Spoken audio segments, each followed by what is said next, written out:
The summer sun hung low over the suburban streets of Willow Creek, casting long shadows across neatly trimmed lawns. For Emma Larson, the countdown to her 18th birthday had been a quiet obsession. She wasn't one for grand gestures or spotlight moments, but turning 18 felt like a milestone worth celebrating, a rite of passage that promised freedom, independence, and maybe, just maybe, a little fairness. Her older brother, Ethan, had set the bar high 2 years ago when their parents threw him a birthday bash that was still the talk of the family. A gleaming, albeit 20-year-old Lexus sedan had been parked in the driveway, wrapped in a comically oversized red bow. The party had been a spectacle, their mum's homemade chocolate pudding cake, a DJ spinning tracks until midnight, and Ethan's smug grin as he flaunted his new ride for the rest of his senior year. Emma, then 16, had watched it all unfold, her heart swelling with hope that her turn would come. Emma wasn't naive. She knew her parents, Mark and Linda, weren't rolling in wealth. They were comfortable. Mark worked as an accountant, Linda as a school administrator. But they lived modestly, saving for Ethan's college tuition, which was only partially covered by a scholarship. Still, Emma had worked hard to prove she deserved the same treatment as her brother. Her grades rivaled Ethan's, often surpassing his in math and literature. She'd spent weekends volunteering, picking up trash along the local park trails, her hands grimy, but her spirit buoyed by the thought of fairness. If I work hard, she told herself, they'll see me the way they saw Ethan. As her birthday approached, Emma's dreams were simple. She didn't want a new car or anything flashy, just something reliable, like Ethan's Lexus, to get her to school and maybe a part-time job. She imagined the moment her parents would surprise her, keys dangling, their faces beaming with pride. But when the day arrived, the reality was starkly different. The morning of Emma's 18th birthday was quiet. Too quiet. No balloons, no streamers, no whispered plans behind closed doors.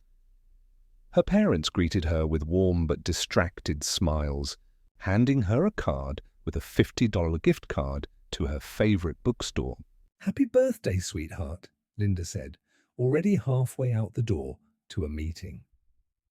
Mark ruffled her hair, muttering something about a busy day at the office. Emma's heart sank, but she clung to hope. Maybe they were saving the big reveal for the party. The party was nothing like Ethan's. Instead of a homemade cake, there was a generic sheet cake from the supermarket, its frosting too sweet and slightly grainy. Instead of a DJ, her dad set up his ancient boombox, playing scratched mix CDs from the early 2000s. The guests were a small mix of family and a few friends, but the atmosphere felt more like a casual Sunday barbecue than a milestone celebration. Emma scanned the room, waiting for the moment her parents would pull her aside, unveil the surprise. But as the evening wore on, the hope in her chest began to curdle into disappointment. By the time the last guest left, Emma couldn't hold back. She cornered her parents in the kitchen, her voice trembling but firm. "Why didn't I get a car? Ethan got one. I've worked just as hard, harder even. I've done everything right." Mark and Linda exchanged a glance, their faces tightening. "Emma," Mark said, his tone measured. "We felt Ethan earned it.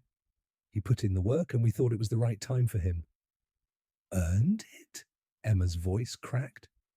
"What did he do that I didn't? I've got better grades. I've volunteered. I've never asked for anything. What more do you want?" Before her parents could respond, a sharp voice cut through the tension. "What's this about?" Grandma Ruth, who'd been lingering nearby, stepped forward, her eyes blazing. At 78, Ruth was the family's unspoken matriarch, her word carrying weight that could silence a room. "You got your firstborn a car and a big party, but your daughter gets a store-bought cake and nothing else. Shame on you both," The room seemed to freeze. Emma's cheeks burned, not from embarrassment, but from the sudden validation of her hurt. Ruth didn't stop. She turned to the remaining guests, uncles, aunts, cousins, who were gathering their coats. "Did you all hear that? They think it's fine to play favorites. They threw a party for Ethan like he was royalty, but Emma? Barely an afterthought." Uncle Tom, usually the quiet one, was the first to speak. "That's not right." "Mark, you know it." Murmurs of agreement rippled through the group. Emma's cousin Sarah chimed in. "I noticed it too. Ethan's party was a big deal. This wasn't." Overwhelmed, Emma slipped away to her room, her mind a whirlwind of anger and guilt. Had she caused a scene? Was she wrong to expect fairness? Her phone buzzed with texts from relatives, apologies, words of support. Grandma Ruth called, insisting Emma join her and Grandpa for dinner at their favorite diner. Over greasy burgers and milkshakes, Ruth's words were firm but kind. "You didn't shame them, Emma. They shamed themselves by treating you differently." When Emma returned home, her parents were waiting, their faces a mix of anger and defensiveness. "You humiliated us in front of the family," Linda snapped. "Do you know how that looks?" Emma wanted to scream, to argue, but the words caught in her throat. Instead, she brushed past them, retreating to her room. For weeks, a tense silence settled over the house. Emma went through the motions, school, homework, college applications, but the sting of her birthday lingered like a bruise. Across town, another 18th birthday was unfolding with its own set of complications. Sandra Bennett was no stranger to disappointment. Her parents, Claire and David, were workaholics, their long hours at the hospital and law firm leaving little time for family. Sandra had grown up used to it, birthdays spent with a cake on the nearest convenient day, dinners rushed between their shifts. But 18 felt different. It was a chance to make her own memories, to take control of a day that had always felt like an afterthought. Sandra had a plan. An escape room adventure with 11 of her closest friends, split into 2 teams for a friendly competition, followed by dinner at a local pizza joint. She'd pitched the idea to her parents weeks in advance, and they'd agreed to cover the meal, leaving the escape room costs to Sandra and her friends. It wasn't lavish, but it was hers. The problem came with logistics. A few of Sandra's friends were notoriously flaky with money, borrowing cash from her in the past and dragging their feet on repayment. Claire and David, ever cautious, insisted Sandra wait until everyone had paid their share before booking the escape room. "We don't want you stuck covering for them," Claire said, her tone final. But Sandra was anxious. The escape room was popular, and slots were filling up fast. A week before her birthday, she checked the website and saw only 1 slot left for her chosen day. Panicked, she booked it, using her savings to cover the deposit. She texted her friends, who promised to pay her back soon. Problem solved, she thought. When her parents found out, their reaction was swift and harsh. "You went behind our backs," David said, his voice low but cutting. "That was disrespectful, Sandra. You broke our trust." Sandra tried to explain the risk of losing the slot, her friends' promises, but her parents wouldn't budge. "Actions have consequences," Claire said. "No cake, no dinner this year. You need to learn." Sandra's birthday came and went, a quiet affair, overshadowed by her parents' disapproval. She went to the escape room with her friends, and to her relief, everyone paid her back on time. The night was a blast. Laughter, puzzles, pizza. But the joy was tempered by the cold shoulder waiting at home. On their next day off, Claire and David acted as if nothing had happened, asking casually if she'd had fun. Sandra nodded, her voice flat, then retreated to her room. That night, Claire heard soft sobs through the door, and doubt began to creep in. Back at the Larson household, something unexpected happened. 3 weeks after Emma's birthday, her parents appeared in the living room, their expressions unreadable. Linda held an envelope. Mark clutched a set of keys. "Here," Linda said, tossing the envelope onto the coffee table. "It's yours." Emma opened it, her hands shaking. Inside was the title to a 1998 Subaru Legacy, white and slightly weathered, but in solid condition. The keys landed in her lap with a soft jingle. "We'll cover insurance for 6 months, like we did for Ethan," Mark said, his voice gruff. "Have fun." Emma stared at the keys, her emotions a tangled mess. She'd gotten what she wanted, but the delivery felt like a slap. No apology, no warmth, just a transaction. Had she blackmailed them by letting Grandma Ruth call them out? Was the car a gesture of love or a way to silence the family's criticism? She drove the Subaru to school the next day, its engine humming reliably, but the victory felt hollow. Meanwhile, Sandra's icy standoff with her parents continued. Claire, troubled by her daughter's withdrawal, tried to bridge the gap. "We didn't mean to ruin your day," she said one evening, sitting on Sandra's bed. "We just wanted you to understand responsibility." Sandra looked away, her voice barely above a whisper.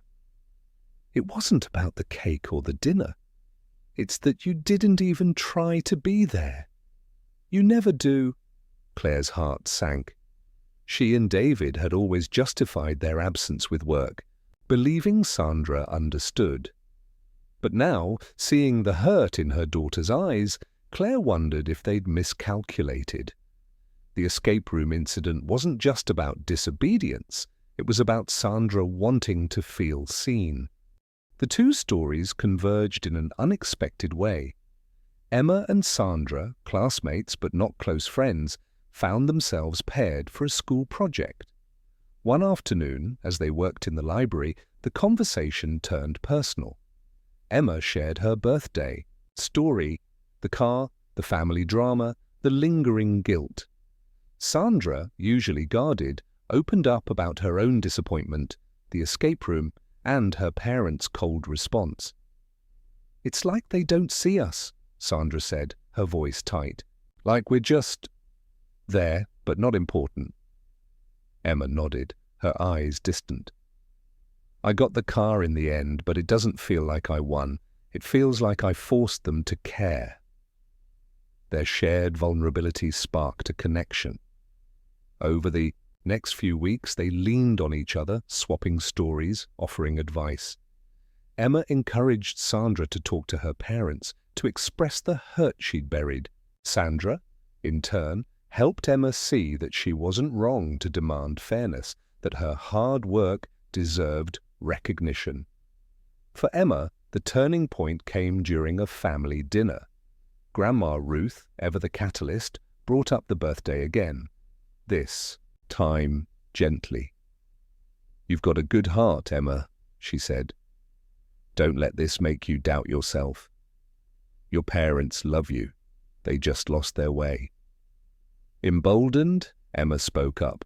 "I'm grateful for the car," she said, looking at her parents. "But I need to know why it was so different for me. I need to know you see me." Mark and Linda were quiet for a long moment. Finally, Linda spoke, her voice soft. "We didn't mean to hurt you. We were stretched thin with Ethan's tuition and we thought you'd understand. We were wrong. It wasn't a perfect apology, but it was a start." Emma felt a weight lift, not because the past was erased, but because her voice had been heard. Sandra's resolution was slower, messier. After weeks of silence, she sat down with her parents, armed with Emma's encouragement. "I don't need big parties," she told them. "I just need you to show up, even if it's just for an hour. I need to know I matter." Claire and David listened, really listened, for the first time in years. They promised to do better, starting with a belated birthday dinner, just the three of them, no work excuses. It wasn't a grand gesture, but for Sandra, it was enough to crack the ice. In the end, Emma and Sandra's stories weren't about cars or parties. They were about being seen, valued, and heard in a world that often overlooks the quiet ones. Emma drove her Subaru with a cautious pride, planning to get a part-time job to prove she could stand on her own. Sandra began to rebuild her relationship with her parents, one small moment at a time, and together they found strength in their shared struggle, a reminder that sometimes the greatest gift is the courage to demand what you deserve. As the school year rolled on, Willow Creek buzzed with its usual rhythm, kids on bikes, neighbors, waving, the hum of life in a small town. But for two 18-year-olds, the world felt a little bigger, a little brighter, because they'd learned to fight for their place in it.